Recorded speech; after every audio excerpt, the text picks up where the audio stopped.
Bonjour à tous, bienvenue dans ce nouveau webinaire organisé par lepetitjournal.com, le journal des Français francophones à l'étranger. Bienvenue à tous, vous êtes nombreux à vous être inscrits aujourd'hui pour nous accompagner sur ce thème comment acheter une résidence secondaire en France en tant qu'expatrié. Nous avons la chance aujourd'hui d'avoir avec nous Ludovic de Jouvencourt qui est le cofondateur et le dirigeant, le CEO de Prelo. Il va nous expliquer tout ce qu'il fait, tout ce qu'il propose avec Prelo et nous donner toutes les clés justement pour un achat réussi de résidence secondaire. Alors vous êtes très nombreux les internautes à vous être inscrits et j'en suis ravi.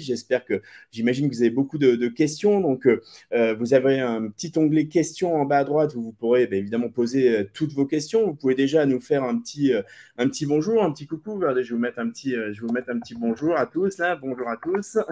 Voilà, hop, posez. Voilà, donc vous pouvez de la même façon, déjà dites-nous un petit peu où vous êtes. Hein. Est-ce que vous êtes en Asie et que c'est le soir? Est-ce que vous êtes tôt le matin sur le continent américain? Est-ce que vous êtes en Europe, en Afrique? Voilà, faites-nous un petit signe, dites-nous un petit peu où vous êtes, comme ça on voit aussi, déjà ça permet de se faire un petit coucou, puis on voit aussi que l'outil marche bien, que tout se met bien en place. Voilà, on a Elisabeth qui est en Allemagne. Bonjour Elisabeth, bienvenue, on est ravis.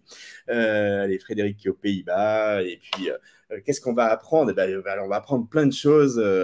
On a Karine qui est à Hong Kong, Sophie qui est à Singapour. Merci à tous. Je vous rappelle aussi que ce webinaire sera disponible en replay, donc ça va durer à peu près 1 heure.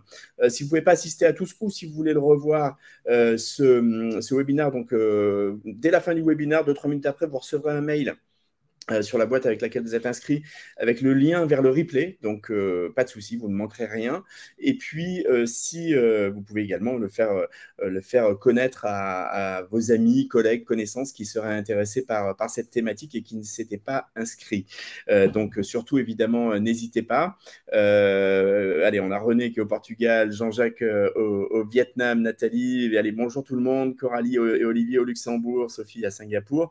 Ça fait plaisir voilà, ça nous fait voyager un petit peu autour de la planète. Nadège au Cap, Jean en Irlande.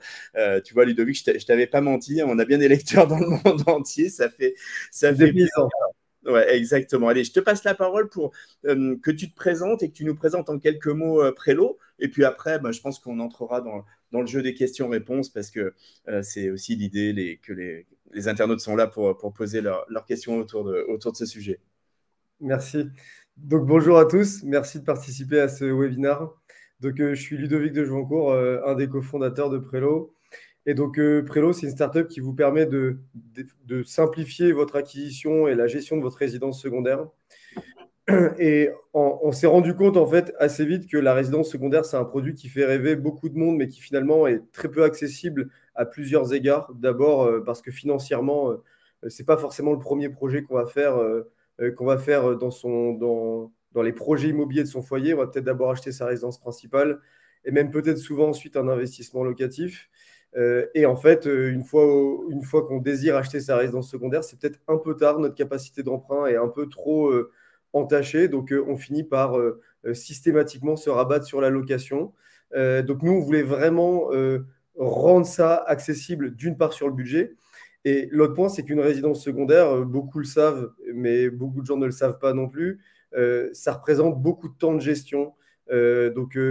Faire venir un plombier, faire venir le jardinier. Et finalement, on a l'impression, quand on parle à des gens qui ont acheté leur résidence secondaire seule, qui passent leur temps à s'occuper de leur maison plus qu'à en profiter. Donc nous, on voulait vraiment rendre cette résidence secondaire beaucoup plus accessible. Et pour ça, on a lancé l'offre de co-achat Prélo. Très simplement, en fait, Prélo vous permet d'acheter votre résidence secondaire à plusieurs. Donc, on va systématiquement trouver des biens plutôt de standing. On va les rénover, les meubler. Et ensuite, on va diviser la quote-part de ce bien à travers une SCI, donc une société immobilière, en 8 parts. Chacune de ces parts correspond à 44 nuitées de consommation dans le calendrier. Euh, on fournit un calendrier de réservation qui permet aux copropriétaires de réserver leurs vacances. Et chacune de ces parts donne accès à une semaine haute saison garantie. Une personne qui veut partir plusieurs semaines en haute saison ou qui veut plus de temps peut acheter jusqu'à 4 parts d'un même bien. Et donc, Prélo s'occupe de l'intégralité de la conciergerie du bien. Donc, ça veut dire le ménage entre les copropriétaires quand il se passe le relais de la maison, mais aussi toute la dimension administrative, les petites réparations, les petits bobos, et la location saisonnière des nuitées non occupées. Parce que notre objectif, c'est de la rendre tellement accessible sur la partie financière que quand la maison est vide, elle va générer un revenu locatif qui est redistribué aux copropriétaires. Voilà très globalement la proposition de valeur. C'est très clair. Je vais peut-être, vous aviez fait une petite présentation, Claire qui travaille avec toi avait fait ça, et je pense que ça, c'est pas une conférence, hein. L'idée c'est d'échanger. Bon, ça c'est le premier petit slide, mais peut-être pour illustrer un petit peu ton propos, parce que je trouve que ce que vous avez fait c'est très bien, c'est très lisible, très bien fait. Peut-être juste le recommenter, c'est un petit peu ce que tu as dit, mais ça Exactement. peut aussi l'illustrer. En fait, donc pour compléter un petit peu ce que je viens de dire, on s'est rendu compte qu'en moyenne, un Européen passe moins de 45 jours par an dans sa résidence secondaire. Par contre, il va l'acheter en intégralité, il va devoir assumer l'intégralité de ses dépenses. Et très souvent, quand il va acheter sa résidence secondaire pour 44 nuitées, enfin 45 nuitées en moyenne par an, il se dit le reste du temps, j'aimerais le louer en location saisonnière. Et bah, quand il va travailler avec une agence qui va faire la location saisonnière, bah, elle va sûrement prendre beaucoup de frais. Et surtout, elle va essayer de bloquer toutes les périodes intéressantes pour faire du revenu locatif, alors que c'est aussi à ce moment-là que le propriétaire aimerait partir dans ses vacances. Donc, c'est aussi un des éléments qui nous a amené à penser que le coachat avait beaucoup de sens et ce qui nous a amené à considérer le fait que la plus petite part devait être de 44 nuitées, donc un huitième. Par contre, on se rend compte évidemment que plein de gens veulent partir plus souvent en vacances et surtout, il y a des typologies de propriétés qui sont adaptées à des week-ends plus récurrents. Donc, nos clients qui veulent systématiquement faire des week-ends avec une petite jonction en télétravail sur la fin de semaine ou le début de semaine, par exemple le vendredi et le lundi, bah, vont consommer beaucoup plus de 44 ou 45 jours et donc dans leur propriété. Et donc forcément, ils veulent avoir la possibilité d'acheter plusieurs parts. Aujourd'hui, on se rend compte qu'on a plusieurs personnes qui sont intéressées pour acheter 2, 3, voire 4 parts. Voilà. Et donc, sur la dimension servicielle, au risque de me répéter un petit peu, donc on va vraiment récupérer vos besoins, vos attentes pour ensuite vous accompagner sur le choix le plus éclairé de propriété, mais aussi de localisation. Euh, Pourquoi je dis ça? Parce que très souvent, des clients viennent en nous disant qu'ils veulent un grand jardin, c'est un exemple, mais notre enjeu, c'est aussi de sensibiliser sur l'impact que va avoir des choix de configuration d'un bien. Typiquement, un grand jardin, c'est plus de jardinage, c'est plus d'entretien, et donc forcément, c'est plus de frais. Et nous, notre rôle, c'est de vous accompagner dans le fait de faire les bons arbitrages, les bons choix, qui vont faire qu'à terme, vous avez une lisibilité très claire sur ce que va vous coûter votre résidence secondaire, sur ce qu'elle va vous amener en termes de confort, mais aussi sur ce qu'elle va vous amener en termes de revenus locatifs quand vous n'y serez pas. Donc, c'est du clé en main. Et voilà. Bon, super. Allez, juste on montre deux petits exemples.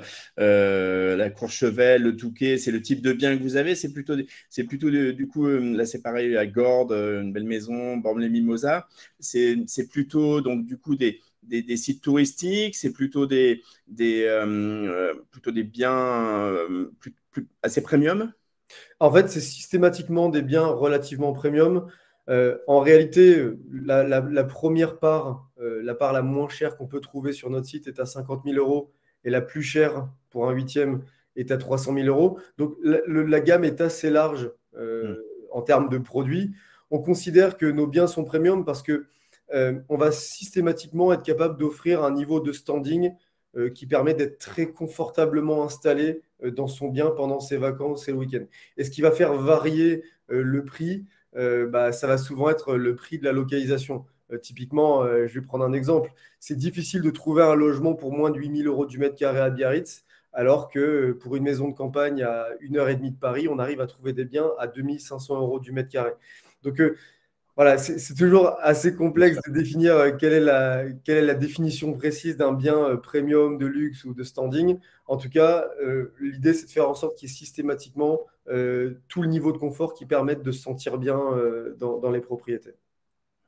Parfait, très bien. Allez, je ferme la petite présentation. C'était juste pour illustrer. Merci beaucoup, Ludovic. On commence à avoir des questions. Merci les internautes. Donc, on va commencer à les poser à Ludovic qui va répondre. Alors, Nathalie demande, la SCI que vous constituez est-elle de droit français immatriculée en France? Tout à fait. Donc en fait, c'est systématiquement une SCI française, c'est même précisément une SCIA qui nous permet quelques petits mécanismes dont on parlera peut-être un peu plus tard, qui sont très intéressants sur le partage du droit de propriété, mais également sur la répartition des revenus et la fiscalité des revenus de la location saisonnière. Mais oui, c'est une SCI du droit français. Et donc, une personne expatriée ou un étranger peut tout à fait acheter une part de cette propriété depuis l'étranger. D'accord. Alors, on a une question de Frédéric qui demande que se passe-t-il quand on veut revendre sa part, sa copropriété ou ses parts, ou bien quand le copropriétaire décède? Alors, j'y vois deux questions. Donc, Oui. quand une personne veut revendre sa part, donc une personne peut très librement revendre sa part à une personne qu'elle connaît ou sur le marché classique ou en mandatant un agent immobilier. Mais aussi, Prélo peut se porter mandataire de vente de votre part de SCI.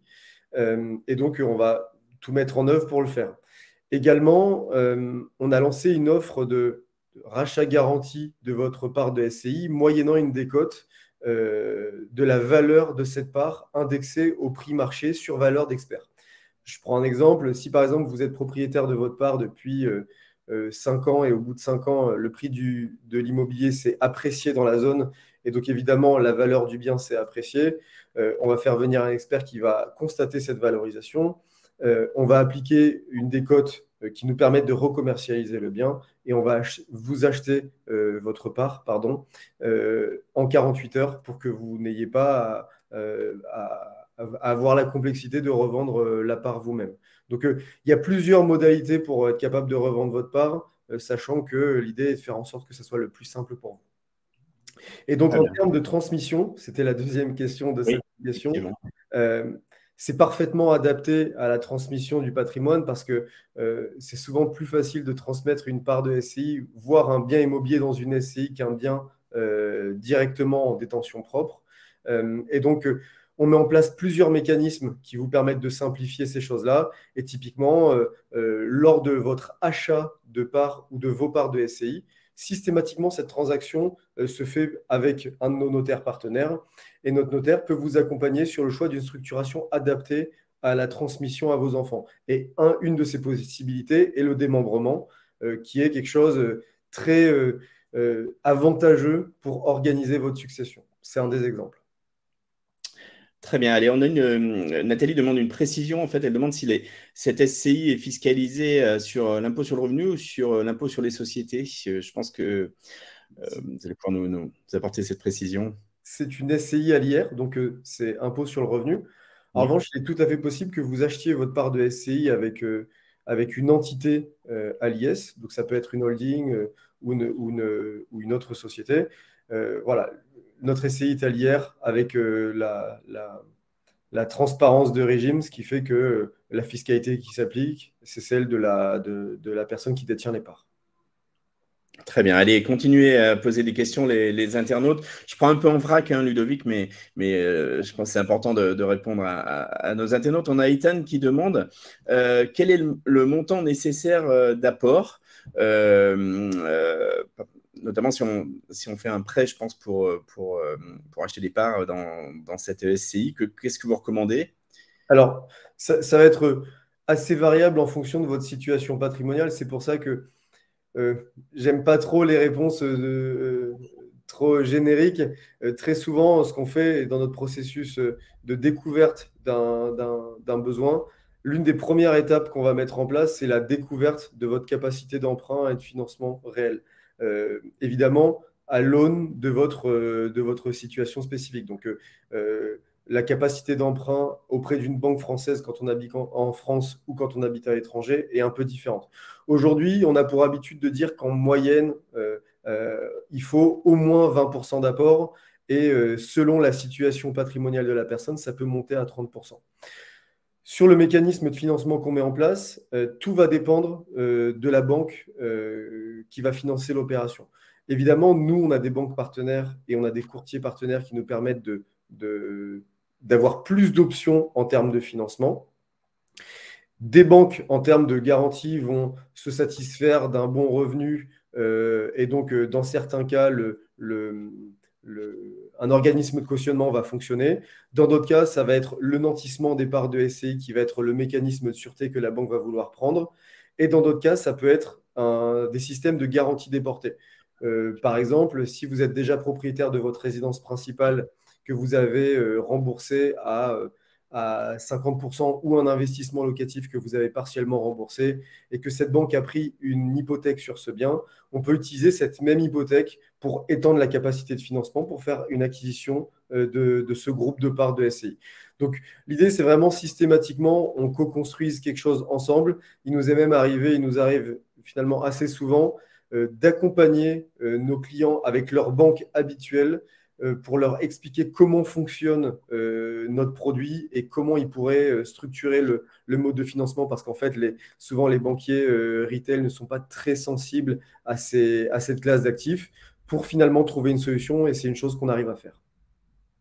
Très bien, allez, on va continuer avec prendre d'autres questions des internautes. Merci Ludovic.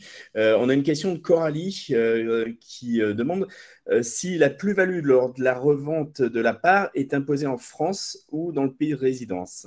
Donc, je ne sais pas où est Coralie, mais a priori pas en France, à l'étranger. Alors, Facile à répondre. systématiquement, la plus-value est imposée en France parce qu'en fait, Oui, le bien est localisé en France. Ensuite, il faut que vous vérifiez si, on peut le faire ensemble évidemment, s'il y a une convention fiscale oui. spécifique entre votre pays de résidence et la France qui vous permette d'éviter un mécanisme de double imposition. Et Mm. donc, de mémoire, c'est le cas pour la majorité des pays de l'Union européenne. C'est le cas aussi pour des pays hors Union européenne. Il faut vérifier au cas par cas. Coralie est au Luxembourg. Je pense qu'effectivement, il y a une convention fiscale, mais le mieux, ce serait qu'elle se rapproche de vous pour que vous puissiez la renseigner directement. Allez, je continue avec les questions. Ethan demande comment ça se passe si en tant que, je lis sa question, hein, comment ça se passe si en tant que propriétaire, on ne peut pas profiter une année des 44 nuits. Bon, je sais pas, par exemple, j'ai une part, donc j'ai 44 nuits, mais pour X raisons, je peux venir que 10 nuits. Comment ça se passe? Est-ce qu'on peut le louer? Est-ce qu'on peut le louer aux autres copropriétaires? Comment ça se passe?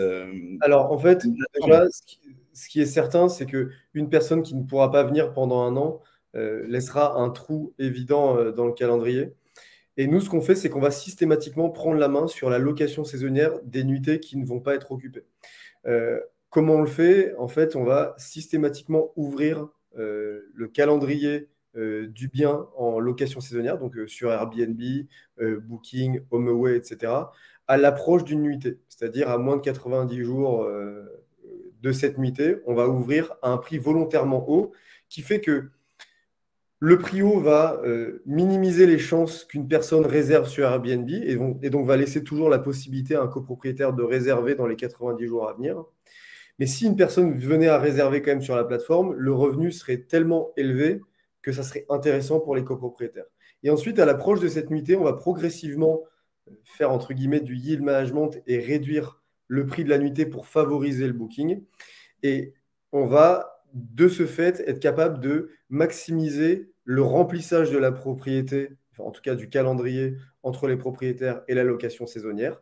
Et au terme de l'année, on va faire le bilan de quelles sont l'intégralité des revenus locatifs qui ont été générés et on va les redistribuer aux copropriétaires au prorata de leur non-consommation. Donc forcément, une personne qui n'est pas venue du tout pendant l'année va engranger une majorité des revenus locatifs qui auront été générés par le biais de la location saisonnière. Très bien. Eh ben, voilà qui est clair. René pose un petit peu une question qui est connexe en fait. Il demande en fait, du coup, c'est une copropriété, donc il y a plusieurs propriétaires. Comment sont réparties les semaines à utiliser, donc les fameuses 44 semaines? Parce qu'il dit chacun va vouloir utiliser les meilleures semaines de l'année. C'était Non, l'été, Noël. en fait, justement, l'idée, c'était pour nous, c'était vraiment de faire en sorte qu'on évite des situations de tension. Donc, on définit plusieurs typologies de nuitées et typiquement, on définit ce qu'on appelle les nuitées haute saison. Les nuitées haute saison vont être différentes sur des biens avec une thématique ski, hiver, donc par exemple dans les Alpes, ou avec une thématique bord de mer, ou, enfin, je veux dire été, ou une thématique campagne, beaucoup plus linéaire dans l'année. Et quand on achète une part dans un bien avec cette thématique, en tout cas avec cette pondération sur une saison en particulier, une part donne accès systématiquement à une semaine garantie dans la période haute saison. Donc prenons l'exemple d'un bien dans le sud de la France, euh, très orienté vers la saison estivale. Une part donnera à une semaine garantie entre le 1er juillet et le 31 août. Ce qui veut dire qu'une personne qui a besoin de partir 2 semaines ou 3 semaines chaque année dans son bien, en tout cas en été, on sait d'ores et déjà que cette personne doit acheter 3 parts du même bien. Ensuite, sur les nuitées plus standards, le calendrier est librement ouvert et un copropriétaire peut réserver jusqu'à 24 mois à l'avance. Ce qui veut dire que voilà, on différencie et ça permet de gérer, enfin de mettre en place ce système d'équilibre. Donc, il ne peut pas y avoir de tension à un moment donné sur des nuitées. Et si plusieurs copropriétaires font des demandes de réservation pour des mêmes nuitées haute saison, il y a systématiquement un arbitrage qui passe d'abord par un algorithme et ensuite par le gestionnaire de propriété qui va regarder un historique de consommation de la propriété et faire en sorte que ce soit la personne entre les deux qui a le moins profité du bien qui se fasse affecter les nuitées premium qui ont été demandées. Et donc la personne qui ne l'aura pas eu va voir sa pondération augmenter pour le prochain arbitrage. C'est ce qui nous permet de systématiquement avoir un très bon niveau d'équilibre entre les copropriétaires. Très bien, allez, on continue. On a pas mal de questions et tant mieux, hein, continuez les internautes. Ludovic est là pour vous éclairer. Sylvia demande quel est le montant des charges annuellement. Elle est résidente américaine, si j'ai bien compris, et notamment, je pense que le montant des charges, c'est important pour elle pour réaliser son emprunt. Alors, j'imagine que c'est pas fixe parce que ça dépend de la maison, mais est-ce qu'on, je sais pas, un pourcentage, une enveloppe, est-ce que... Alors, c'est plutôt une logique qu'on va essayer d'amener. C'est très compliqué pour nous d'estimer le pourcentage enfin, de façon moyen actuellement et vous répondre à votre question parce que ça va systématiquement dépendre du bien. Si on a une piscine, si on a un jardin, si c'est juste un appartement dans une copropriété, voilà. Nous, en revanche, ce qu'on va faire, c'est systématiquement vous donner un maximum de transparence sur combien vont représenter ces charges avant que vous achetiez votre part. Parce que quand nous, on va trouver le bien, le négocier, organiser les travaux, etc., on aura listé toutes ces charges, on aura déjà contacté tous les prestataires qui vont faire l'entretien de la propriété, etc. Et on va être capable de vous dire que pour une part, vous allez payer tant. Après, en moyenne, on constate aujourd'hui que il faut compter 2,5% de sa cote-part possédée par an. Voilà, donc si vous avez une part de 100 000 euros, ça devrait représenter 2500 euros de charges par an en théorie. Évidemment, il y a des biens qui vont bien plus haut que ça et il y a des biens qui sont bien en dessous de ça. Après, à ça viennent s'ajouter les frais prélos pour organiser la conciergerie, la coordination du calendrier, etc. Et ces frais sont de 99 euros pour une part, 129 euros pour 2 parts, 159 euros pour 3 parts et 189 euros pour 4 parts mensuellement. Ça, c'est pour la gestion locative. Non, c'est pour l'accès au service. Et pour la gestion locative, on va prendre 10% des revenus locatifs générés sur les plateformes de location saisonnière pour organiser l'arrivée des guests, le départ des guests, l'équipe de ménage, les petits bobos de la propriété, etc. Ok, très bien. Allez, on a une question d'Elisabeth qui demande en fait, donc j'achète ma part, la SCI acquiert le bien. Est-ce que le bien est meublé? Qui se charge de l'aménagement? Qui se charge des meubles?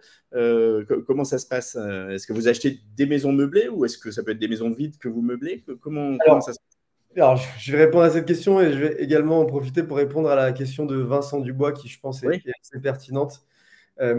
En fait, comment ça fonctionne? Nous, on va systématiquement chercher des biens sur la base des demandes que nous avons de nos copropriétaires. Et donc, cette recherche de biens va évidemment passer par une visite, voire plusieurs visites techniques. Donc, déjà, s'assurer que la santé générale du bien soit OK. Et très souvent, déjà, on se rend compte que des biens qui sont mis en vente par des agences immobilières ne sont pas prêts à l'emploi. Ça, c'est relativement rare. C'est le cas pour des biens qui sont neufs, mais des biens qui sont dans l'ancien. Il y a systématiquement quelque chose à faire quand un propriétaire s'en va Ouais. ou un locataire s'en va. Ce qui veut dire que on doit mettre des travaux. Et ce travaux va faire très souvent, ça va être ce qui va créer cette différence entre le prix que vous allez trouver d'un bien en agence immobilière et celui affiché sur Prélo, parce que nous, on a intégré tout ça. Et donc, dans ces travaux, il y a évidemment le fait de réparer les choses essentielles, peut-être refaire l'électricité, peut-être refaire une part de la plomberie. Des fois, on va changer du parquet, même sur des biens qui ont l'air de parfaite qualité, parce qu'on veut être certain qu'à terme, l'intégralité du bien convienne à tout le monde. Et on va faire exactement la même chose sur le mobilier et sur les équipements.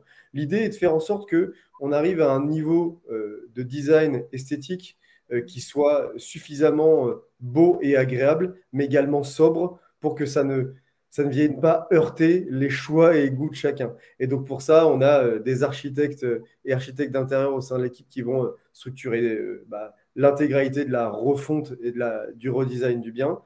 Et à la fin, évidemment, quand c'est vendu, il est complètement prêt à l'emploi. Vous avez juste à amener vos affaires. Donc, Oui. vos affaires je veux dire, vos affaires de vacances, votre petit sac, il y a même l'intégralité du nécessaire dans le bien. Très bien. Et concernant, donc Nadège demande, comment ça se passe en cas de dégâts dans la maison suite à une location Airbnb ou même une dégradation par l'un des copropriétaires? Comment ça se passe? Chacun souscrit une assurance? C'est la SCI qui est assurée? Qu'est-ce qui est prévu?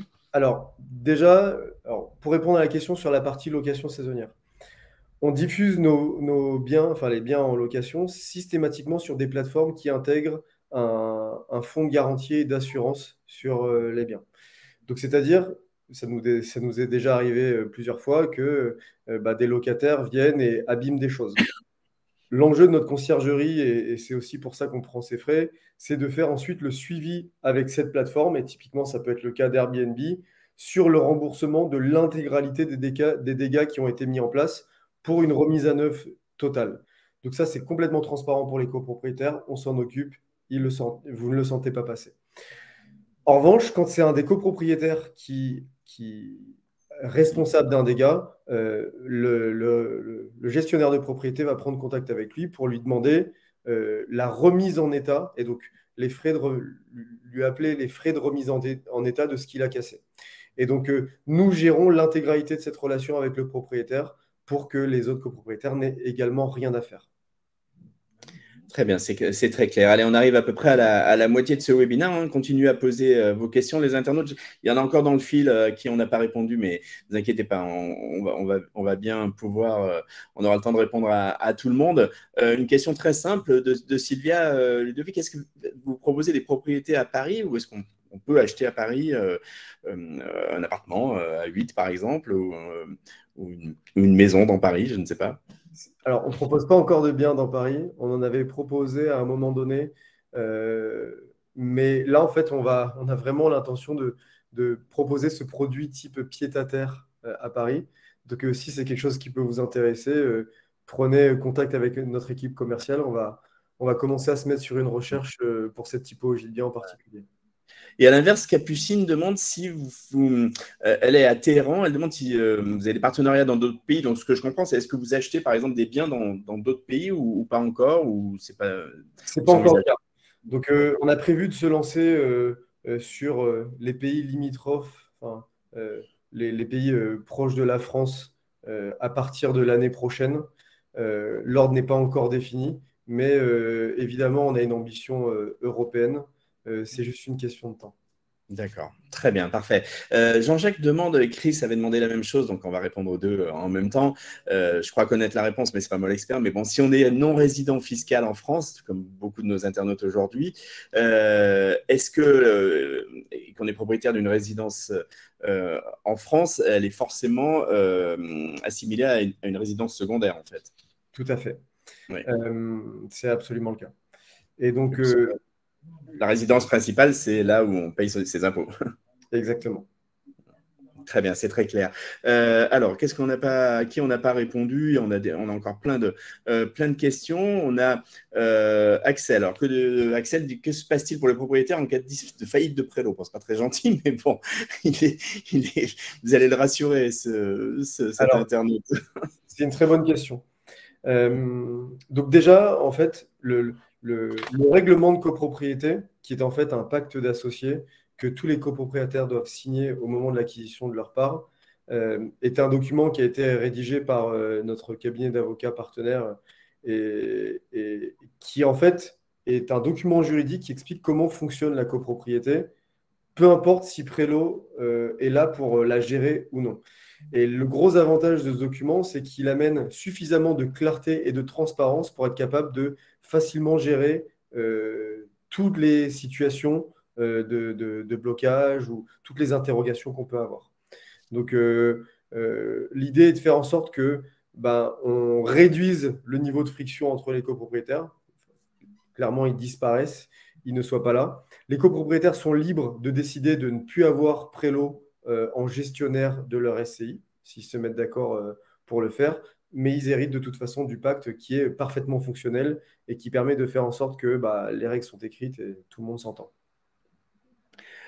Très bien, allez, on arrive à, comme je le dis, à peu près à la moitié du webinaire. Je vous rappelle, c'est important que ce webinaire sera disponible en replay quelques minutes après la fin du webinaire. Vous recevrez un email. Donc, si vous avez raté le début ou si vous ne pouvez pas assister à la deuxième partie, écoutez, vous n'aurez rien raté, hein, vous pourrez le voir en replay. Faites-le aussi savoir à vos connaissances, amis, collègues qui n'en avaient pas eu connaissance et qui seraient intéressés par ce sujet. Il y aura également un article dans les prochains jours sur lepetitjournal.com avec la vidéo sur YouTube. Donc, n'hésitez pas, bien entendu, à le partager. Puis, continuez à poser vos questions. On a abordé déjà pas mal de sujets, pas mal de points. Moi, j'avais une question, Ludovic. C'était en fait, concrètement, là, comme tu le vois, la plupart de nos internautes sont à l'étranger, hein, logiquement. Comment ça se passe? Est-ce qu'il faut que je vienne me déplacer pour vous rencontrer, pour visiter le bien ou les biens que vous proposez? Comment ça se passe pour la signature des documents? Est-ce qu'on peut tout faire à distance aujourd'hui? Alors, c'est une bonne question. Évidemment, l'idée pour nous était de faire en sorte que le processus d'achat soit le plus simple possible. Donc, il est tout à fait possible de faire l'intégralité du processus d'achat à distance. Donc, c'est-à-dire de la visite du bien, on peut nous organiser une visite en visio avec un de nos conseillers qui va vous présenter la maison, excusez-moi. Ensuite, quand vous avez décidé d'acheter, on vous met en relation avec notre notaire et notre équipe de transaction qui, en visio également, va vous accompagner dans la relecture du pack des documents juridiques, pour ensuite enregistrer la signature et notre notaire fait l'enregistrement auprès des impôts. Parce que, contrairement à l'acquisition d'un bien immobilier classique, c'est une cession de parts de SCI. Théoriquement, un notaire n'est pas obligatoire. Ça peut être fait sous seing privé. Mais nous, c'était beaucoup plus simple et c'était important aussi d'avoir une personne de confiance et un notaire pour donner plus de visibilité sur le mode de fonctionnement à nos clients. Mais ça peut se faire complètement à distance. Après, on aime toujours aussi le fait que nos clients viennent voir leur propriétaire avant de se décider. Et c'est aussi d'ailleurs pour ça qu'on a mis en place un système de nuit d'essai avant de se décider. Vous avez la possibilité de faire une nuit d'essai dans un bien avant de vous décider à l'acheter ou non. Oui, parce on n'est pas simplement dans de l'investissement locatif. Ça reste un investissement parce que c'est un bien qui prendra qui, on peut l'espérer, prendra de la valeur. Mais c'est aussi, dans le service que vous proposez, c'est aussi une question d'usage. C'est-à-dire que les acheteurs vont utiliser le bien. Alors, tout à fait. Après, on a évidemment une part importante de nos clients qui sont intéressés par notre service exclusivement pour la dimension investissement locatif. Parce que, bah, évidemment, en location saisonnière, les rendements sont relativement plus intéressants qu'en location nue classique. Euh, donc, euh, donc voilà, mais après, si une personne a vraiment envie de consommer le bien, voilà, on va l'accompagner dans le fait de se sentir bien dans ce bien. Donc, les deux sont tout à fait possibles. Ouais. Alors, on a une question d'Armel qui est assez pratique, en fait, qui demande comment voilà, elle est décidée, elle conclut avec vous, elle a choisi un bien. Comment se fait le versement de sa part? Est-ce que c'est un transfert? Donc, elle peut faire un transfert depuis le Brésil, où elle est a priori, vers le notaire, et puis après, parce qu'en fait, du coup, si je comprends bien, c'est un versement pour constituer les parts de la SCI, et Oui, après, en revanche, vous facturez des frais pour votre service, c'est bien ça? exactement. Alors, si une personne, Armel par exemple, veut acheter depuis le Brésil, on l'accompagne donc chez notre notaire pour la transaction. Le notaire récupère son paiement et le garde en séquestre pendant une période de temps. Et c'est une période de temps qui est légale. Et une fois que tout est OK, que la période de temps est purgée et que la personne peut consommer son bien, le notaire nous fait le versement. Et ensuite, sur les appels de charges, les clients reçoivent tous les mois un détail des charges qui leur sont appelées à hauteur de leur code-part du bien. Et ils peuvent simplement faire un paiement en ligne ou un virement pour régler ces charges. Ça veut dire, si je comprends bien, par exemple, que comme il y a 8 parts, vous attendez d'avoir débloqué l'ensemble des parts concernant le bien qui va être acheté pour prélever les fonds, en fait, c'est ça? Non, pas du tout. Parce que systématiquement, Prélo achète d'abord le bien aujourd'hui. Ce qui veut dire D'accord, que nous, quand on a une conviction sur notre capacité à vendre un bien, on va aller acheter ce bien et on peut d'ores et déjà vendre la première part. Même si on d'accord. trouve le dernier copropriétaire dans, je ne sais pas, 6 mois, 8 mois, ça n'empêche pas le premier copropriétaire d'être déjà propriétaire de ses parts et de pouvoir consommer le bien très librement. D'accord, très bien. Merci pour cet éclaircissement, Ludovic. René demande, la taxe foncière, comment elle est répartie? Alors, selon le nombre de parts détenues, dit-il, je présume. Et par ailleurs, il demande s'il y a un service courrier, c'est-à-dire si on reçoit des courriers personnels à l'endroit du bien. Est-ce que c'est prélevé? Est-ce que vous faites suivre? Bref, comment ça se passe? Alors, la taxe foncière, évidemment, c'est réparti à hauteur de la quote-part de chacun, et c'est également le cas pour la taxe foncière. Je pense que certains d'entre vous l'avaient déjà vu, mais maintenant, la taxe foncière, pardon, la taxe d'habitation disparaît en France pour tous les foyers en résidence principale. Se traduit finalement par une accélération du mécanisme de majoration de la taxe d'habitation sur les résidences secondaires. En fait, depuis 2017, les communes ont la possibilité de majorer la taxe d'habitation sur les résidences secondaires jusqu'à 60%. Et on se rend compte cette année que beaucoup de communes jouent ce jeu de la majoration maximale. Là aussi, c'est divisé par 8. D'ailleurs, ce mécanisme d'impôt local va très certainement rendre la résidence secondaire en achat seul beaucoup plus compliqué à assumer. Après, en ce qui concerne le service de courrier, je vous avoue que c'est une question qu'on ne s'est pas vraiment posée, on ne nous l'a pas encore remontée, mais on est parfaitement habilité à le faire. On a un gestionnaire de propriété qui peut sans problème recollecter le courrier. Voilà, je pense que ça, c'est presque un service qu'on a envie d'ajouter si on a des demandes. Donc, parlons-en au cas par cas d'abord. Très bien. J'avais une question concernant les décisions relatives à la copropriété, puisque donc du coup c'est une copropriété. Par exemple, s'il y a besoin de faire, je sais pas, des travaux au bout d'un moment je sais pas, de repeindre une façade ou pour des aménagements extérieurs. Comment ça se passe? Il y a une assemblée générale annuelle ou... Alors, il y a on différencie deux typologies de décisions et de travaux. Donc les travaux qui sont les petits travaux, c'est-à-dire changer une vitre qui a été cassée, changer un objet d'électroménager qui ne marche plus, dont le montant est plutôt faible. Là-dessus, Prélo va systématiquement prendre la décision dans la limite d'un budget défini pour faire en sorte que on ne mette pas une rigidité administrative à la prise de décision au risque de compromettre la qualité de vie dans le bien. Et ensuite, pour les grandes décisions, on va systématiquement les soumettre en AG annuel pour que les copropriétaires décident si oui ou non on fait ces choses. Et donc, ça va très majoritairement concerner des décisions d'amélioration de la propriété, c'est-à-dire peut-être l'ajout d'une piscine, l'ajout d'un terrain de tennis, le fait d'acheter une table de ping-pong. En revanche, tout ce qui est de la dimension technique qui remet en question la santé du bien, refaire une toiture par exemple, systématiquement, il va falloir le faire. Très bien. Alors, on a deux précisions qui sont demandées. Une par Vincent qui demande tous les biens proposés sur votre site sont donc déjà à votre propriété et accessibles dès l'achat d'une part. Donc, je pense que c'est ce que tu as confirmé juste un peu Alors, avant. non, c'est pas aussi simple que ça.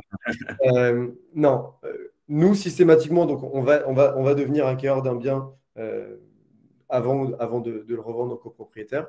En revanche, aujourd'hui, sur le site, c'est des biens pour lesquels on a des accords de diffusion avec nos partenaires agents immobiliers. Et donc, on a une équipe chez nous qui est dédiée à sélectionner des biens qui vont être éligibles à des demandes qu'on va avoir aujourd'hui sur des localisations et des configurations spécifiques. Et donc, quand vous constatez un bien sur notre site, évidemment, il est fort probable que vous le trouviez sur Le Bon Coin ou se loger à vendre par un autre agent immobilier. Nous, l'enjeu, c'est de faire en sorte que les prospects, les clients qu'on a déjà aujourd'hui puissent nous dire si finalement ils peuvent être intéressés. Ce qui nous permet d'assez rapidement avoir des convictions sur un bien pour ensuite nous attaquer le processus d'acquisition, de rénovation et d'ameublement dans l'objectif de vous vendre une ou plusieurs parts.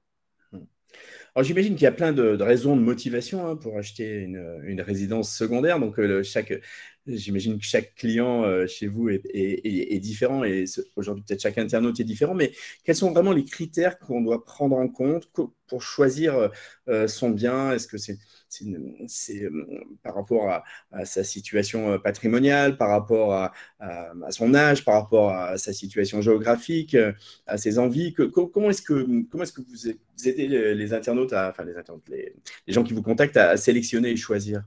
Alors, je pense que donc, il y a plein d'éléments qui vont rentrer en compte et on en a parlé tout à l'heure. Un des éléments les plus importants, c'est déjà quel est réellement son budget. Très souvent, un client va venir nous voir avec une idée de quel est son budget en considérant une capacité de financement bancaire estimée. La réalité, c'est que le marché du financement, surtout en ce moment, évolue très très vite.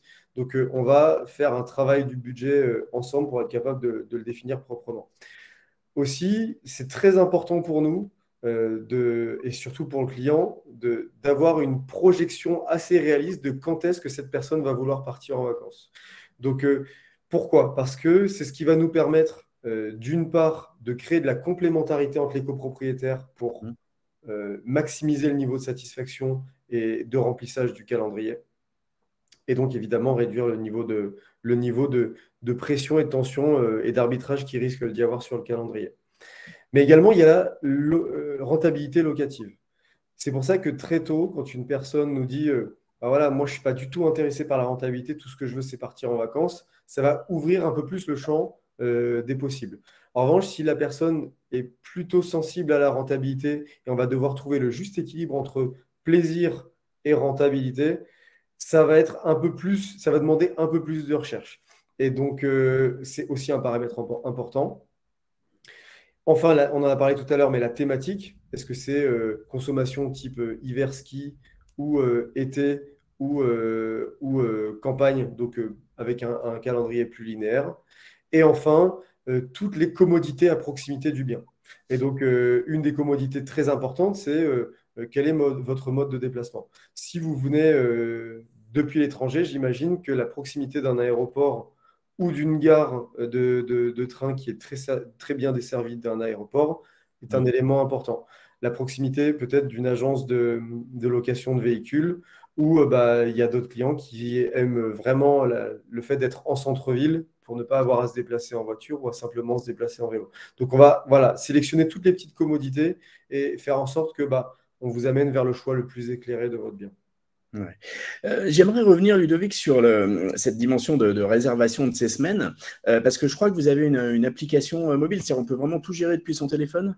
Exactement. Donc, vous avez depuis votre téléphone ou depuis la version desktop ce calendrier de réservation avec tout le calendrier, les dates disponibles, les dates pas disponibles, la communication que vous allez avoir avec votre gestionnaire de propriété, le manuel d'utilisation de la propriété, etc. L'idée, c'est de faire en sorte qu'en un seul endroit, vous ayez tout ce qui concerne votre bien. Très bien. Allez, les internautes, il reste une petite quinzaine de minutes. C'est le moment de poser vos questions avant qu'on arrive à la conclusion de ce webinaire. Armel demandait une précision, en fait, demande s'il faut passer par sa banque française pour verser les fonds. Je ne pense pas Pas forcément. forcément. Non, non, pas forcément. Ça peut directement venir de votre banque à l'étranger sur le compte de notre notaire, tant que vous êtes titulaire du compte, de mémoire. Oui. Alors, pour revenir sur un plan fiscal, est-ce qu'on peut considérer donc finalement les revenus locatifs, est-ce qu'on peut bénéficier du statut LMNP, c'est-à-dire loueur meublé non professionnel? Est-ce que tu peux nous éclairer sur ce point, Ludovic? Tout à fait. Alors ça, c'est une des particularités du véhicule SCIA, ce qui n'est pas du tout le cas sur une SCIA à l'IR classique, c'est qu'on a la possibilité d'avoir une fiscalité optimisée sur ses revenus locatifs.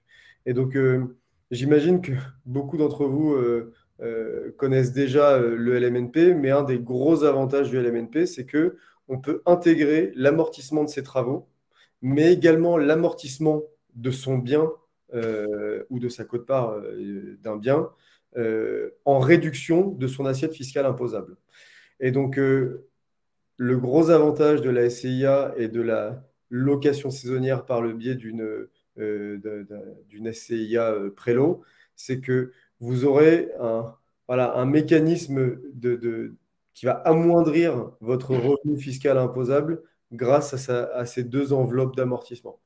Après, je pense que c'est un sujet un peu technique, ça n'a pas vraiment de... Voilà, vous avez les grands principes, ce n'est pas forcément nécessaire qu'on rentre trop dans le détail.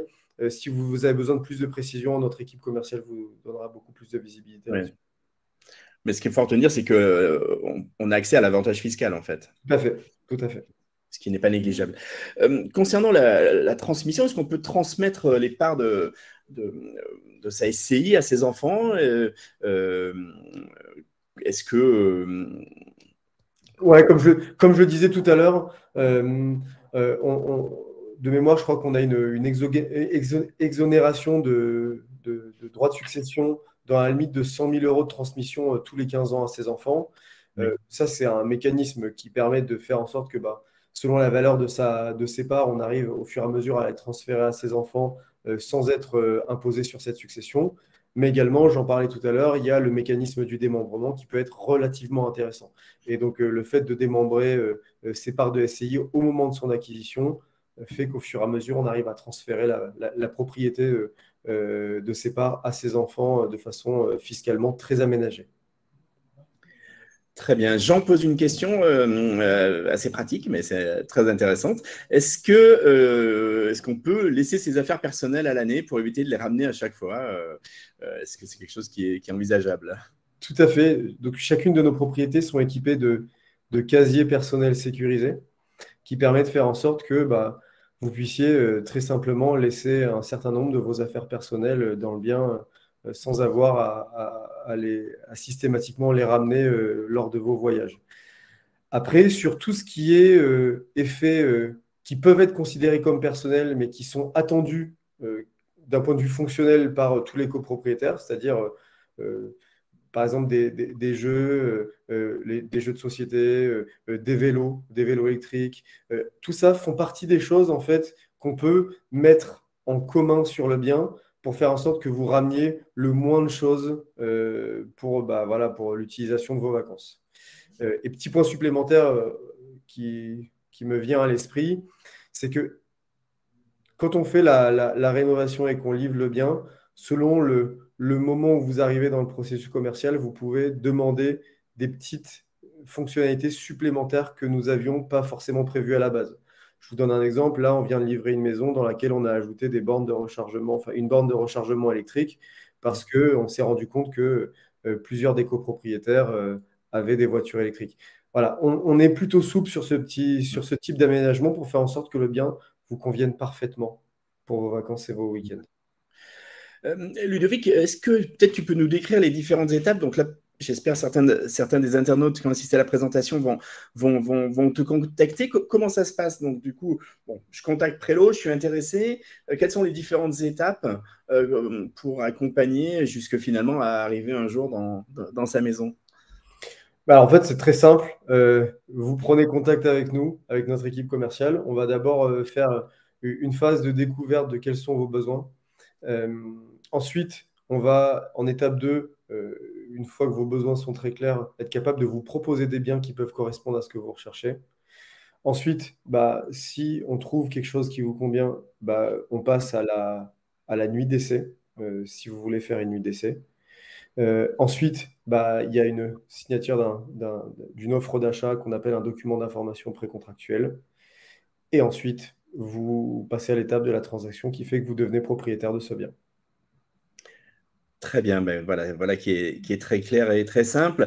Je ne sais pas si vous avez encore quelques petites questions. Une dernière question, les internautes, c'est le moment parce qu'on va terminer dans 7-8 minutes. Je l'espère et je crois qu'on a répondu à tout le monde, mais il y a eu beaucoup de questions. Donc, si j'en ai loupé, n'hésitez pas à me faire signe ou s'il y a des choses qui n'étaient pas claires. Mais bon, je crois que Ludovic a tout bien expliqué très clairement. Peut-être redire un petit peu finalement le grand avantage à acheter une résidence secondaire quand on est expatrié. Alors, il y en a plein, hein, mais qu'est-ce que toi, tu peux dire à notre public aujourd'hui, finalement, pour le sensibiliser vraiment à l'intérêt d'avoir une résidence secondaire quand on vit à l'étranger? Ben, après, ça a été mon cas. J'ai été expatrié, c'est pas Oui. mon cas aujourd'hui.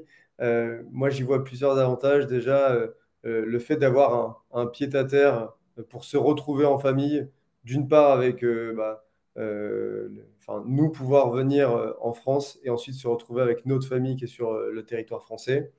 Ensuite, ça amène plus de simplicité et d'indépendance versus le fait de systématiquement devoir booker sur Airbnb avec le risque qu'il n'y ait pas de disponibilité, que le bien ne soit pas aussi qualitatif qu'on aimerait, etc. Et évidemment, quand on revient ensuite en France, si c'est un projet, ça donne la possibilité d'avoir toujours un lieu de vacances pour aller passer des moments, soit à sa retraite ou soit pendant ses vacances sur le territoire français. Ouais. Donc, tu veux dire qu'on n'est pas obligé chaque été de passer de maison en maison avec ses valises? L'idée, c'est vraiment d'éviter ça. Je me permets juste de rebondir. Je vois la question de René qui me semble. Oui, bien sûr, vas-y, bien sûr. Si vous titrez préalablement sur un bien pour ensuite le revendre, oblige à régler 2 fois les frais de notaire enregistrement. Alors, là-dessus, c'est vrai, mais la proportion est complètement différente. Pourquoi? Parce que donc, on paye les premiers frais de notaire quand nous, on achète le bien, qui est d'environ 7,5%. Ensuite, on revend des parts de SCI. Et donc, la revente d'une part de SCI, on paye des droits d'enregistrement sur je simplifie, hein, sur la valeur nette comptable de la part de SCI. Donc, c'est-à-dire, comme nous, on contracte un crédit dessus et qu'on va payer 5% de droits d'enregistrement sur la partie du bilan hors crédit, ça va en général représenter un montant qui est infime. Donc, aujourd'hui, dans la majorité des cessions de parts qu'on a réalisées, le montant du deuxième frottement est relativement négligeable. Donc, voilà. Alors, Pierre demande, il s'agit d'une résidence secondaire, ça signifie qu'on possède une résidence principale. Donc, ce que je sous-entends, par exemple, c'est que lui est locataire, il n'a peut-être pas il n'est peut-être pas propriétaire. Donc, comment ça se passe dans ce cas-là? Mais ça ne devient pas forcément sa résidence principale pour autant. Non, parce qu'en fait, dans la perspective de l'administration fiscale française, le caractère principal secondaire, c'est pas une notion de propriété. Donc, Oui, tous les Français sont en résidence principale, mais ne sont pas tous propriétaires. Donc, on peut être locataire de sa résidence principale, euh, par contre, propriétaire de sa résidence secondaire. La question, c'est quelle est l'adresse qui est enregistrée par le fisc pour votre lieu de résidence principale. Ce qui veut dire que s'il y a un autre lieu, c'est une résidence secondaire. ouais, tout à fait. Jean demande, est-ce que les parts de SCI sont saisissables en cas de faillite d'un des porteurs de parts? Oui. Alors, en fait, alors, on a mis en place un système d'agrément qui fait que, en fait, Prélo peut décider dans certains cas de résister en cas de saisie de parts. Mais la réalité, c'est qu'on n'a pas vraiment la possibilité de changer ça. Et pourquoi? Parce que d'une part, on donne la possibilité à un propriétaire de nantir ses parts comme garantie pour l'acquisition d'autres choses s'il les a payées cash ou il les a complètement amortis. Et donc forcément, il faut que s'il n'arrive pas à payer la mensualité de crédit qu'il avait contracté pour acheter cette autre chose, il faut que la banque puisse venir récupérer ce nantissement de part. Et donc ça peut être le cas dans d'autres situations. En revanche, ce qui veut dire que la personne qui va venir récupérer les parts saisies doit respecter également le pacte d'associés. Ce qui veut dire que à la fin, ça n'a pas d'impact pour les autres copropriétaires. Un nouvel entrant doit également respecter le pacte. Très bien. Ben, on arrive bientôt au terme de ce webinaire, hein. Je vous rappelle qu'il sera disponible en replay dans quelques minutes.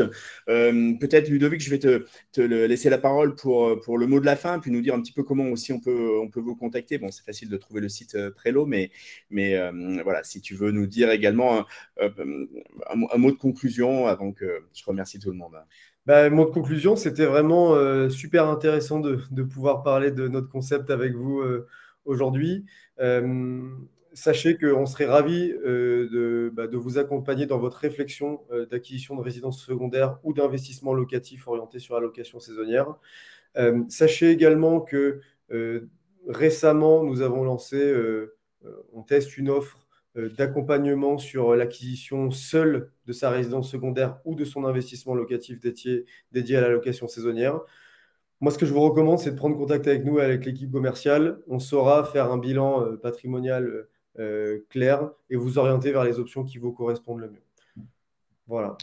Très bien. Ben, merci beaucoup, Ludovic de Jouvencourt, cofondateur CEO dirigeant de Prélo, donc P-R-E-2-L-O, hein. On n'avait pas précisé, on l'a vu tout à l'heure dans le petit slide, donc vous trouverez facilement.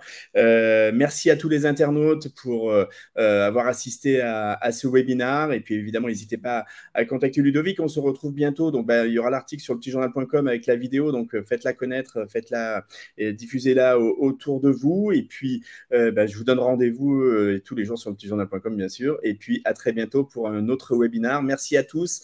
Merci Ludovic. À très bientôt. Merci à tous. À bientôt. Au revoir.